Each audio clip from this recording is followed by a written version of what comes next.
अस्सलाम वालेकुम। SM news के साथ मैं हूं मुकद्दर रज़ा। SM न्यूज़ स्टूडियो में खुश आमदीद। खबरों का सिलसिला बढ़ाते हुए खबर शामिल करते हैं कराची से।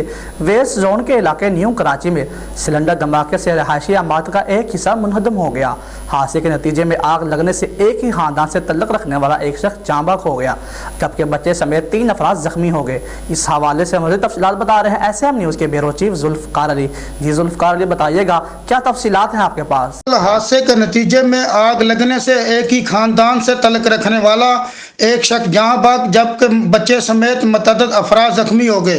रेस्क्यू ज़राए के मुताबिक न्यू कराची सेक्टर 5D में दुआ चौक के करीब वाक़ इमाम बारगाह के करीब आज सुबह घर में काम के दौरान गैस सिलेंडर धमाके से फट गया, जिसके नतीजे में 2 मंजिला रिहायशी इमारत का एक हिस्सा मुनहदम हो गया। धमाके से इमारत में आग भी लग गई, जिसे इलाका मकीनों ने बुझा दिया।